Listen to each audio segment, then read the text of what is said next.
Where is my gold cabbage? Then all cabbages must be destroyed! No, this can't be true! This monster! For 10 nights, a monster stole cabbages from the kingdom. Fields were destroyed. Farmers wept at sunrise as they found their hard work torn from the soil. Guards searched in fear, torches trembling in their hands as shadows moved between the crops. But no one knew. The monster was their own prince.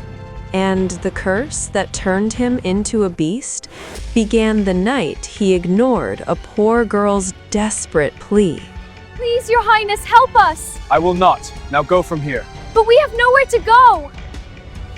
Before the curse, the prince was admired for his beauty, but feared for his heart. His face was flawless, his posture proud, his voice commanding. Yet behind that perfection lived arrogance. He mocked the weak. He punished small mistakes harshly. And he believed kindness was for fools. One afternoon, outside the palace gates, a poor farmer's daughter begged to see him. Her dress was simple, her hands rough from labor, but her eyes were determined. My father is innocent! I'll help him, I swear it! That very night, while hunting in the forest, the prince encountered the same green-clad woman standing beside a rushing river. The moonlight reflected strangely in her eyes. She asked him for help crossing the water. He laughed again, and this time, she did not forgive. Thunder cracked across the sky. Wind howled through the trees. Beauty without mercy is ugliness, she whispered. Darkness wrapped around him like smoke. His perfect face twisted in pain. His skin hardened. His reflection in the river shifted into something monstrous and terrifying. He stumbled back, horrified by what he had become. Only one thing could break the curse: a golden cabbage, grown by true kindness. Desperate, the cursed prince searched the kingdom, but he did not search gently. He tore through fields, ripped crops from the soil, left destruction behind him. Villagers whispered in fear. The cabbage thief has returned. Guards set traps between the rows. Fires were lit at night. Children were warned to stay indoors. One night, he was almost caught, an arrow grazing his arm before he vanished into darkness. But none of the cabbages were golden. Each failure made him more hopeless, and slowly, guilt began to grow inside him. In a quiet corner of the kingdom, the same farmer's daughter worked tirelessly. Her father's condition had worsened. Because the prince had refused help, they had lost most of their harvest that winter. Still, she never cursed him. She cared for her father with patience, protected her small field with determination, and every night she prayed, not for revenge, but for change. Among her crops, one cabbage shimmered faintly gold under the moonlight. She didn't know why, but she guarded it carefully. One night, the monster appeared in her field. She was terrified, her breath caught in her throat. But when the moonlight touched his eyes, she recognized something unexpected: pain. I need this cabbage, but how?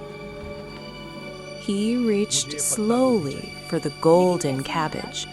Her father rushed forward, shouting in fear, but she stopped him.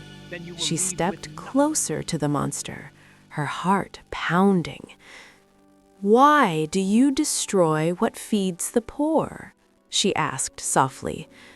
For the first time, the prince spoke with honesty. I was cruel, and now I am cursed. Silence filled the air between them. She looked at the golden cabbage, then at her weak father, then back at the monster before her. Quietly, she picked up the cabbage. I once begged a prince for help, she said. He refused. The monster froze. Tears filled his eyes. She placed the cabbage in his trembling hands. Be better than he was. He hesitated. This wasn't stolen. It was given. With trembling hands, he ate the golden cabbage. Warm, golden light spread across the field. The wind softened. The air shimmered as if the night itself was holding its breath. The curse cracked like fragile glass. His monstrous form faded. His twisted features softened, and the prince fell to his knees, human again. But this time, humbled. He did not look proud. He looked ashamed. The next morning, royal guards arrived, not to arrest anyone, but to deliver medicine and food. The prince had ordered help for every struggling farm in the kingdom. He returned to the girl's home, not as a ruler demanding gratitude, but as a man asking forgiveness.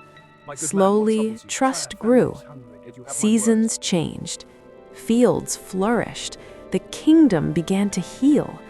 The prince ruled differently, listening before speaking, helping before judging, and the girl stood beside him, not as a servant, but as his equal. In time, their friendship blossomed into love. My prince! Will you marry me?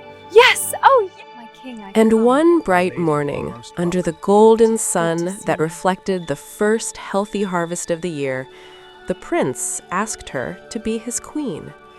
She smiled, remembering the nights of fear, patience, and hope that had brought them here.